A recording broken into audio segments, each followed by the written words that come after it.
Good morning, Mr. Lecturer and friends. My name is Suchita Lenta Bidarihi. I'm from class 1C. Today, I will present material on simple present tense, simple past tense, and modal verbs. For the first, I want to tell you about what is a simple present tense. Simple present tense adalah salah satu tenses yang digunakan untuk menyatakan fakta, kebiasaan, atau kejadian yang sedang berlangsung atau terjadi pada saat ini. Dan penanda waktu yang digunakan dalam simple present tense yaitu now, right now, today, at the moment, this morning, this afternoon, this evening, look, and listen. Rumus dasar simple present tense adalah subject plus verb one atau kata kerja dasar. Namun, ada sedikit perbedaan pada subject untuk orang ketiga tunggal yaitu he, she, it. Subject he, she, it plus kata kerja dasar plus s or es. Untuk subjek orang ketiga tunggal di sini saya akan memberikan contoh dengan kalimat she works at a bank. She yang dimaksud adalah dia perempuan, bekerja di sebuah bank. Dan yang berikut adalah he plays football every Sunday. He yang dimaksud di sini adalah dia laki-laki. Di sini saya juga akan menjelaskan mengenai fungsi dari simple present tense. Simple present tense yaitu untuk menyatakan kebiasaan atau habits, menyatakan fakta umum atau general truths, menyatakan jadwal atau schedule, serta memberikan instruksi atau arahan, instruction or direction. Dan contohnya akan saya berikan pada PPT ini. Di sini ada juga penggunaan kata kerja bantu. Dalam kalimat negatif dan pertanyaan, kita sering menggunakan kata kerja bantu do or does. Do digunakan untuk subjek I, you, they, we. Sedangkan does digunakan untuk subjek he, she, it. Contohnya kalimat negatif yaitu I don't know. Don't know di sini bisa kita singkat menjadi don't. I don't like spicy food. Atau she does not, kita bisa singkat, she doesn't speak English. Kalimat pertanyaannya yaitu, do you like pizza?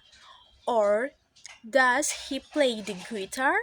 Saran dari saya sebelum menggunakan simple present tense yaitu perhatikan penggunaan s or es pada kata kerja untuk subjek orang ketiga tunggal dan gunakan kata kerja bantu do or does untuk kalimat negatif dan pertanyaan serta pahami konteks kalimat untuk memastikan penggunaan simple present tense yang tepat. Okay, now I want to tell you about what is a simple past tense. Simple present tense adalah bentuk waktu atau tenses yang digunakan untuk menyatakan bahwa suatu kejadian telah terjadi di masa lampau dan telah selesai. Fungsi utamanya yaitu untuk menyatakan tindakan atau kejadian yang terjadi selesai di masa lalu, menunjukkan kebiasaan di masa lalu, atau menyatakan fakta umum untuk generalisasi di masa lalu. Rumus simple present tense pada kalimat verbal yaitu menggunakan kata kerja. Contoh kalimat positifnya yaitu subject plus kata kerja bantu kedua atau verb to plus object. Dan kalimat negatifnya yaitu subject plus did plus not plus kata kerja bentuk dasar atau verb one plus object. Dan kalimat tanyanya yaitu did plus subject plus kata kerja bentuk dasar verb one plus object.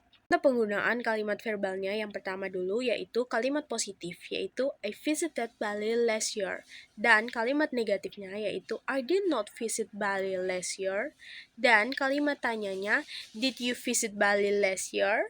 Dan yang berikut adalah kalimat nominal, tidak menggunakan kata kerja. Kalimat positifnya yaitu subject plus was or were plus complement yang bisa jadi kata benda, kata sifat, atau kata keterangan. Dan kalimat negatifnya yaitu subject plus was or were plus not plus complement. Dan kalimat tanyanya yaitu was or were plus subject plus complement. Dan catatan pentingnya yaitu was digunakan untuk subjek I, he, she, it. Sedangkan were digunakan untuk subjek jamak yaitu you, they, we.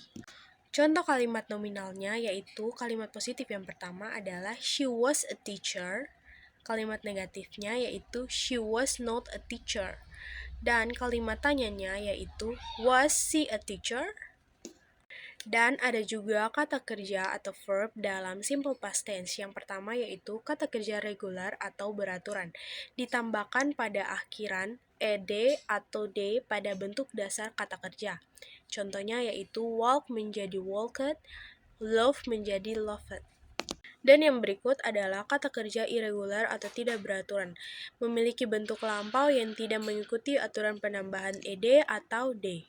Penanda waktu yang digunakan dalam simple past tense yaitu yesterday, last week, last month, last year, 2 days ago, or at the time. Tips dari saya sebelum menggunakan simple past tense yang pertama yaitu harus memperhatikan konteks waktu. Pastikan penanda waktu yang jelas untuk menunjukkan bahwa kejadian tersebut terjadi di masa lampau. And the last materi I want to tell you about modal verbs. What is this modal verbs? Modal verbs adalah kata kerja bantu yang digunakan untuk menunjukkan mood atau sikap pembicara terhadap tindakan seperti kemampuan, izin, keharusan, atau kemungkinan. Modal verbs ini tidak berubah bentuk meskipun subjeknya berbeda dan selalu diikuti oleh verb one atau bare infinitive.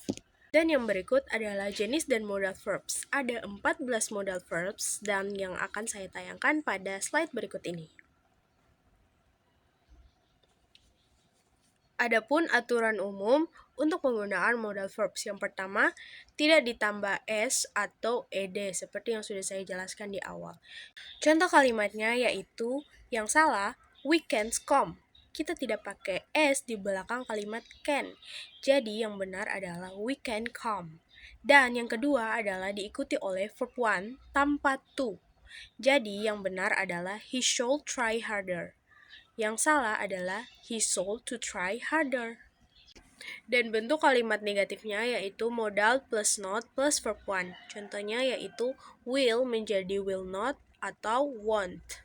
Yang berikut adalah bentuk tanya, yaitu modal plus subject plus verb one. Contohnya, would you like some coffee? Or, may I sit here? Dan catatan pentingnya adalah modal verbs tidak bisa digunakan secara bersamaan. Okay, that's the end of my presentation. I'm sorry if I made any mistake or if something was clear. Thank you for your attention and thank you for your listening, guys.